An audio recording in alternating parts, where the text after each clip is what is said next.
Hello, I'm Kristen Loafman, and I'm the host of Work for Cobb, a show for Cobb County Human Resources where we share how to work for Cobb and get a job here. Today, our first guest is Shereen Douglas. Hi, Shereen. How are you today? I'm well. How are you? I'm great. Tell us a little bit about yourself. Well, I am the Human Resources Manager for Recruitment and Staffing, and so it's my team's responsibility to make sure that we find candidates to fill our positions here at the county. That sounds exciting. It is. How long have you been with the county? Since December. Oh, so just a short time. Just a short time. Great. So my first question is, what types of jobs does Cobb County offer? Cobb County has every different career path someone could imagine. So we have everything from working in the library to working in parks and recreation. We have information services. We have human resources, of course. We have accounting positions. We have positions in risk management, tax commissioner. Everything that you can look for in any career, we have here. So there's pretty much something for everybody here then. Something for everyone. And I neglected to add, we have lots of public safety positions too. And public safety includes? Firefighters, 911 operators, police officers, sheriff's office. They all help keep our county safe. Great. So if somebody wanted to apply for one of our positions, how would they go about doing that? Well, there's several different ways, actually. We do post our positions on the county website.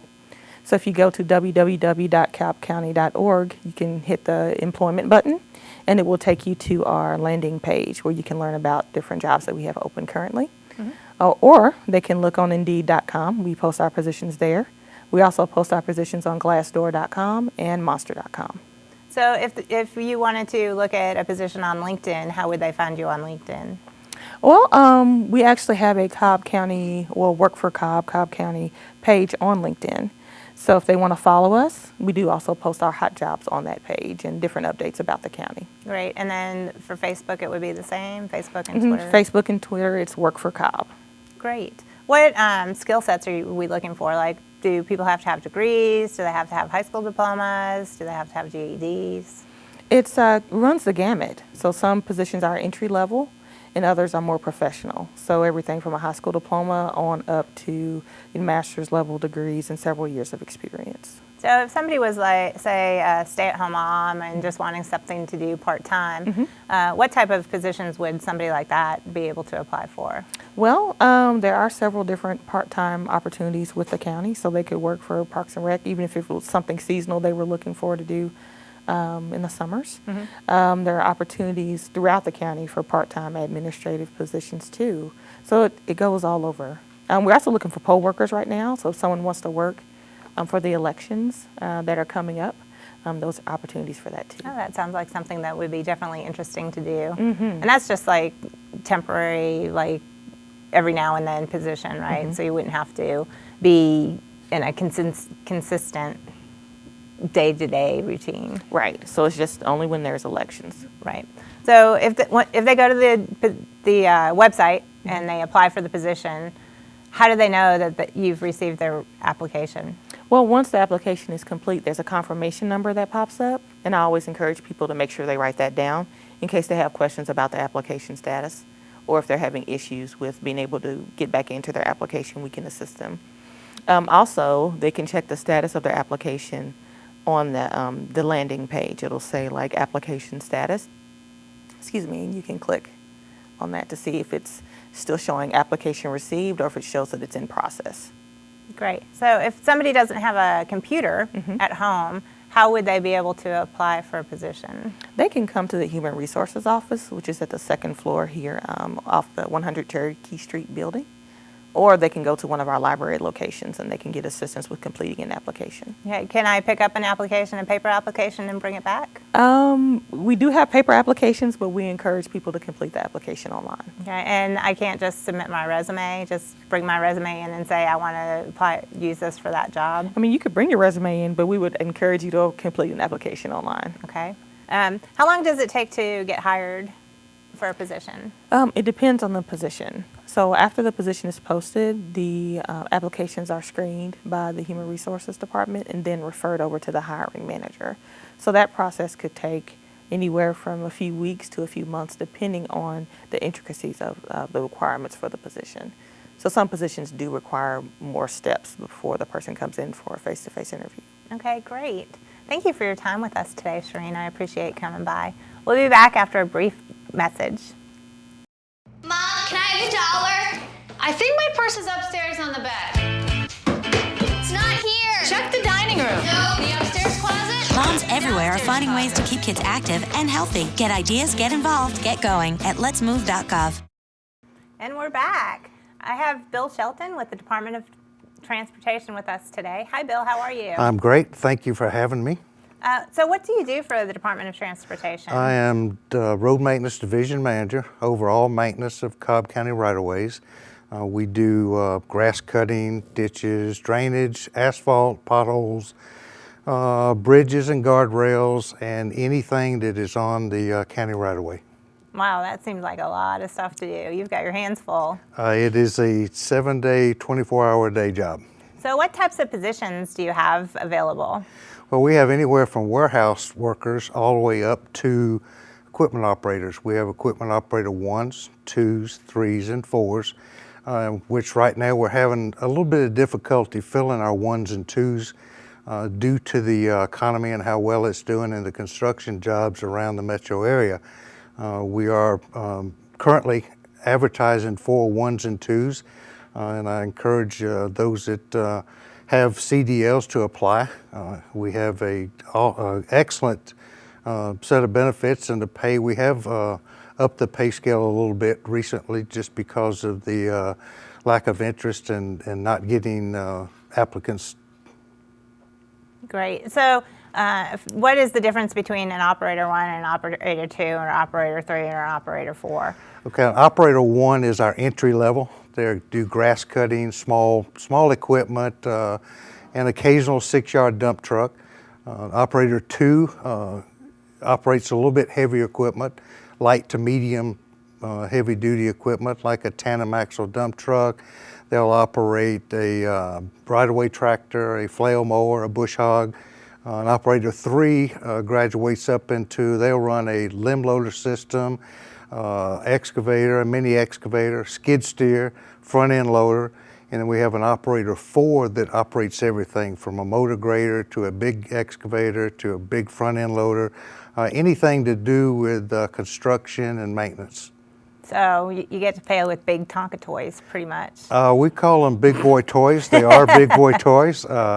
And we do have some excellent equipment. We've recently, in the last 3 or 4 years, have replaced, and we've got a lot of modern equipment, new high-tech equipment that is easy to operate, and it's got a lot of comforts to make the operator comfortable where he can, and safe to where he can operate all day.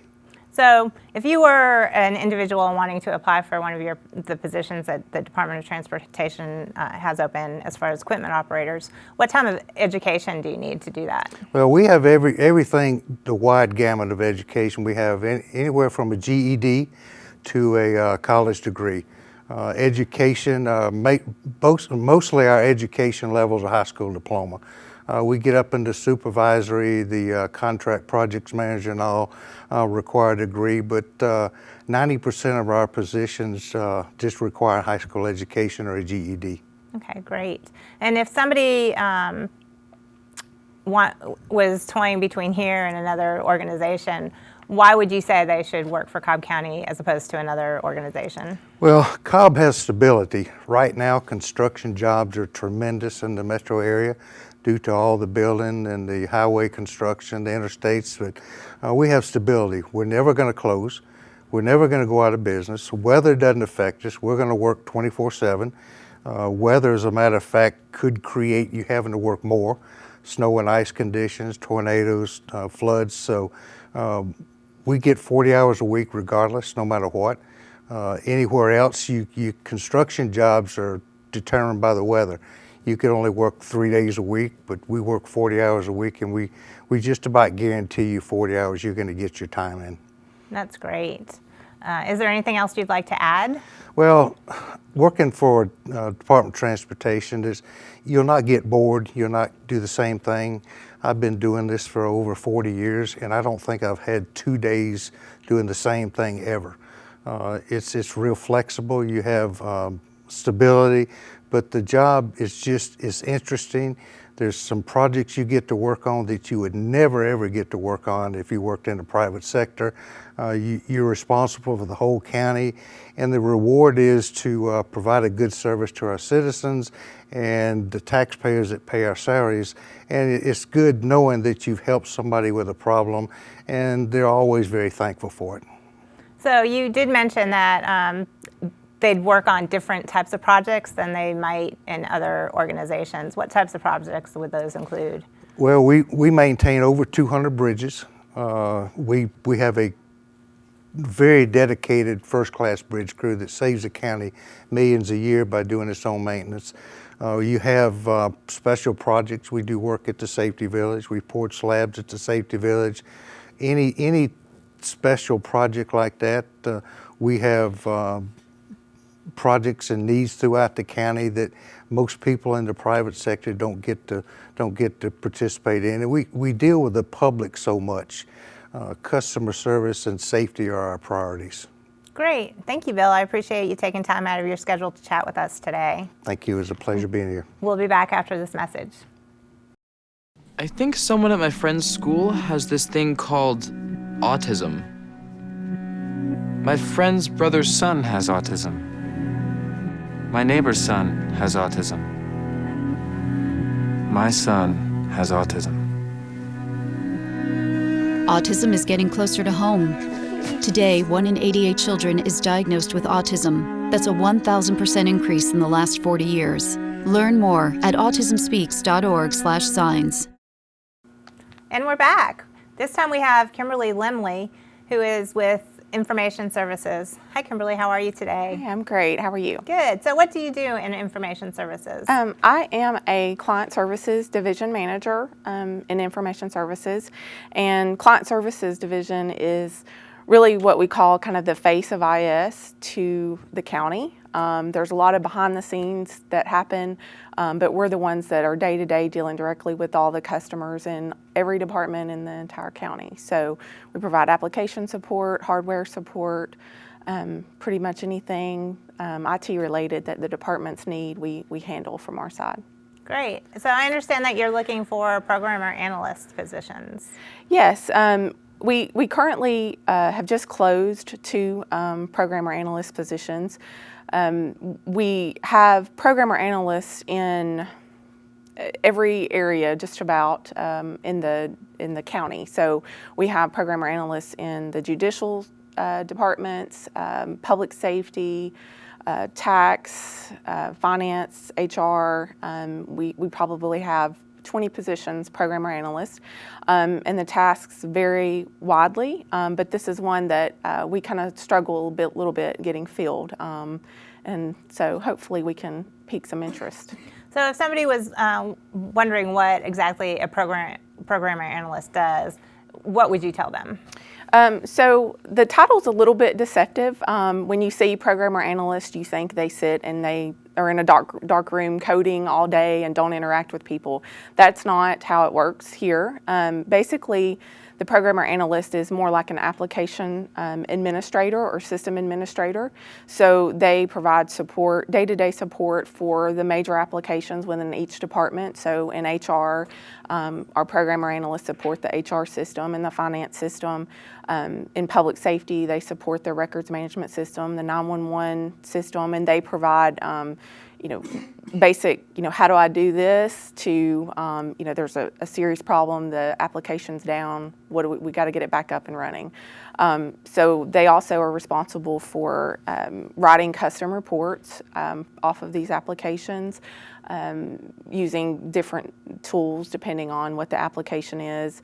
They provide I think I said this already, after-hour support for the different applications that provide 24/7 support.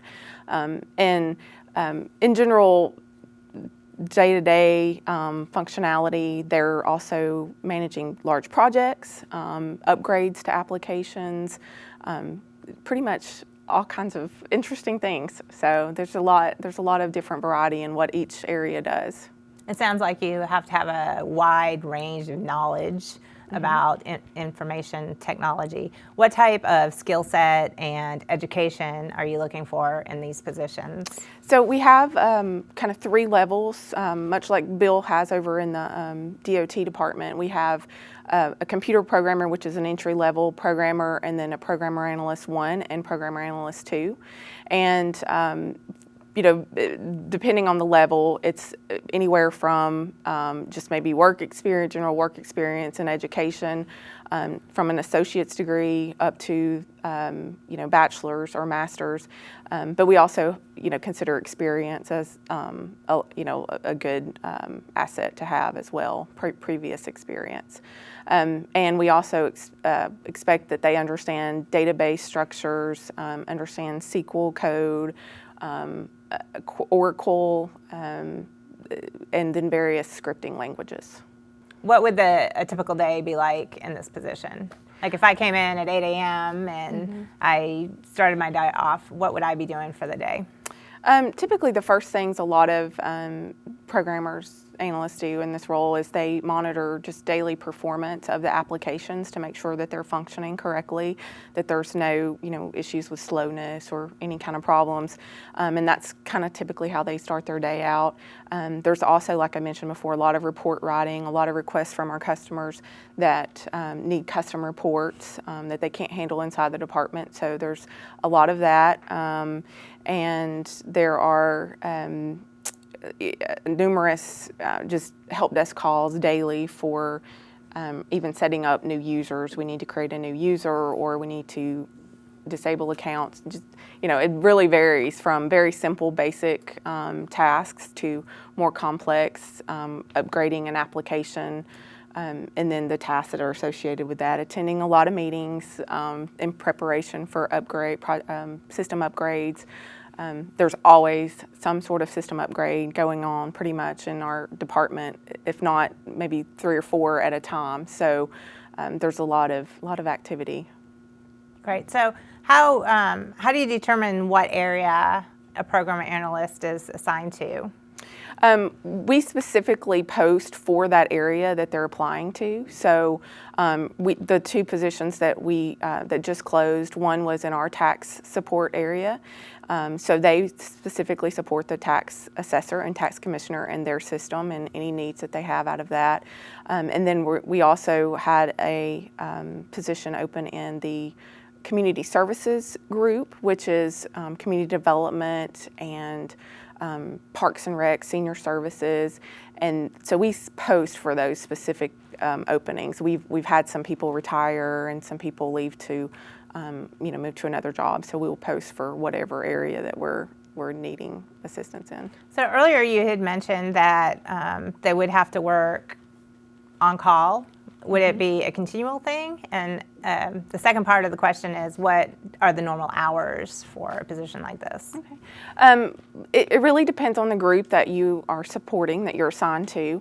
But for the most part, all IS employees are pretty much on call all the time if needed. And I don't mean that in a bad way, but if there is a major system outage, this person, if they support that system, may get called.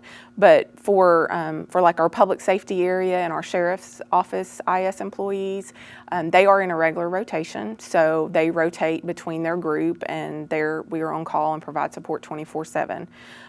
For tax and for some of the other areas, HR, finance, most of those departments are 8 to 5. And so although there's a lot of work that may have to be done after hours, they're not regularly called. They're really only called if there's an issue. And then if you have to work overnight, we certainly adjust schedules to accommodate that. Okay, great. Well, thank you, Kimberly. We appreciate your time today. Thank you. We'll be back after this message.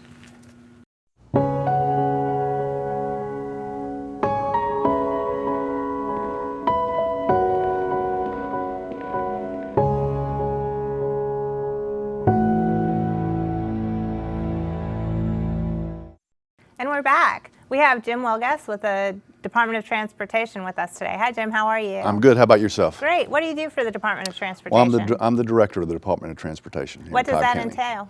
It entails overseeing our whole operation inside the Department of Transportation, overseeing Bill's maintenance group. the pre-construction engineering, the construction, the airport, the transit division, and the operations division. That's a lot. It is a lot. So you're here to talk about your engineer positions that you have available.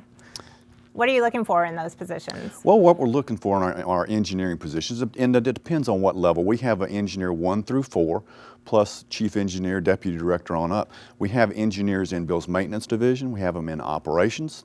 And in operations, they would work on signals and traffic timing. We have them in pre-construction. They really oversee the design of our projects. And we also have openings in our construction division. They oversee the construction of all the projects. So we've got multiple levels of engineering all throughout. In our lower levels, engineering 1 and 2, we're looking for somebody who's got a college degree. Preferably, they've got their engineering training certification. With our senior engineers, of course, we're looking for a college degree, of course, and they do need to have their professional engineering registration. So what exactly is a professional engineering certification, and how does somebody go about getting that? If you're a graduate engineer from a college graduate, you have to pass first your EIT, engineering training.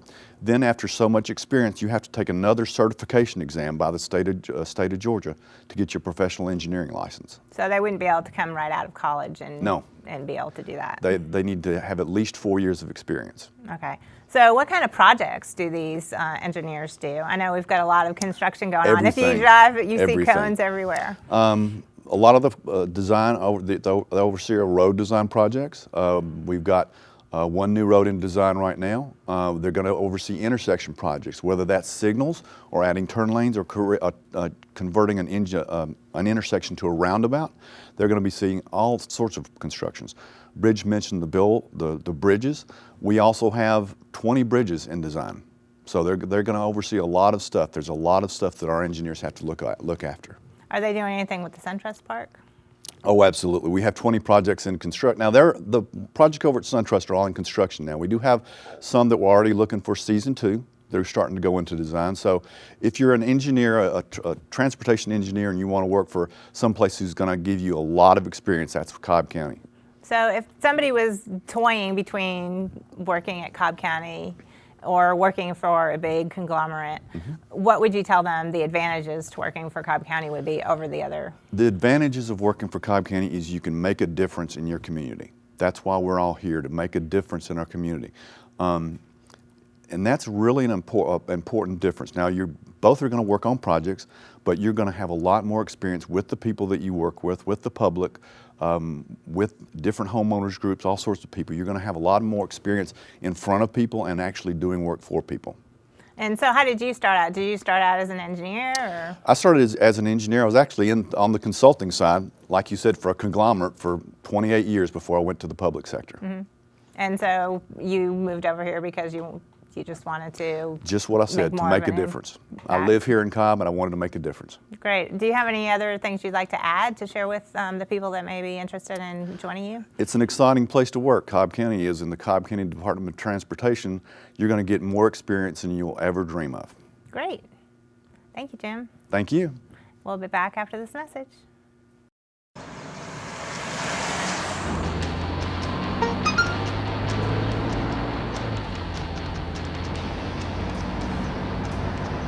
The average text takes your eyes off the road for nearly 5 seconds.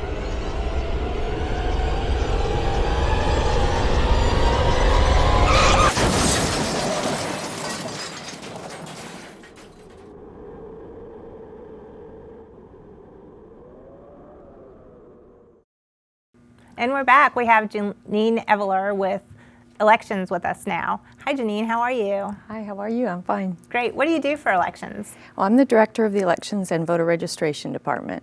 Wow, that sounds like a big job. It's a lot of fun, though. A lot of interesting things happen. There's a lot going on this year, yes, for sure. Yes, there is. So what exactly does your job entail?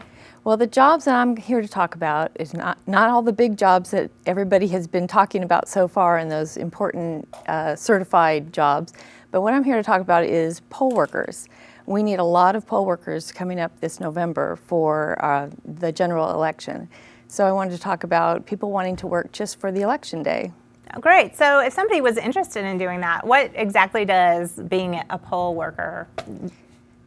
entail? Yes, poll workers, obviously they have to love working with people because that's what they're there to do, is to help people vote.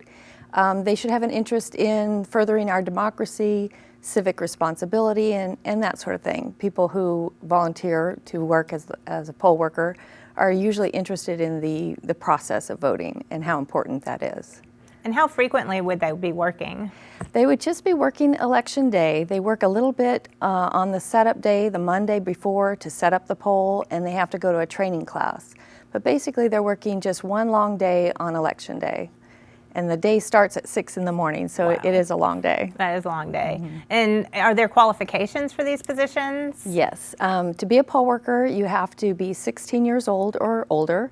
You have to be a U.S. citizen, and you have to be either a resident of Cobb County or an employee of Cobb County government. Oh, wow. So employees of the government can help too. Correct. So if you work for Cobb County government, but you live in Cherokee County, we can still use you. Oh, great. That's wonderful. So what are the advantages of being a poll worker? Well, it's just a fun thing to do. The poll workers come to know their fellow workers at the poll. They come to know the voters. They're usually working in an area where they see their neighbors, because we like to place people in a poll that's near them.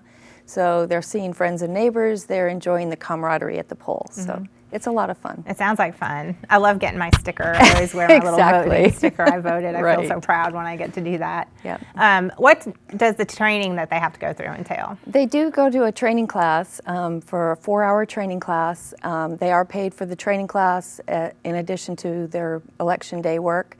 And they really don't have to know anything ahead of time. So we're going to teach you everything you need to know to register people as they come in so that they're eligible to vote, give them the card that they need to go to the touchscreen and vote, and really make sure that everything is handled in a very accurate way, and that they have the evidence marked correctly.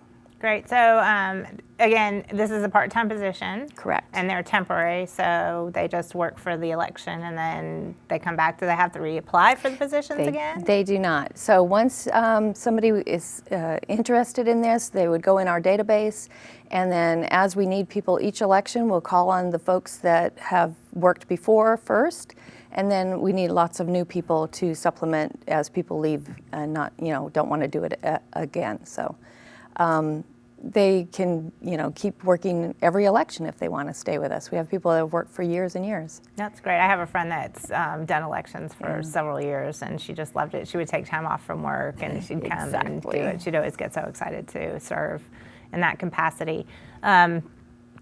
What other things are you looking for in poll workers? Really just somebody who enjoys working with people and who can pay attention to detail, because it is a really important thing that we do, and so we want to make sure that everything is done correctly. We do teach a lot of election law in the class so that everybody is following the rules as they proceed through the poll. So how do you apply for these positions? Yes, well, the Cobb County, Cobb Elections website, cobbelections.org, there's a poll worker brochure and application. So they just click on that, they fill out all the information and send it to our office, and we'll enter them into the database. Great. And is there a time limit that they have before they might get notified, or do you notify everybody that applies? We will contact everybody that applies and let them know that we got their application. And then as they are added to the database, they may then be contacted to say, are you interested in this election? And then we'll place them at a poll at that point. Great. And then my last question is, how many more elections are there this year? Just the one in November? There's the November general election. There's a possibility of a runoff in December and a runoff in January. Oh, great. So it's quite a bit of work to be done this year. Yes. Great. Thank you for your time, Janine. Thank you. Thank you for joining us for Work for Cobb, and we will see you next time. Thank you.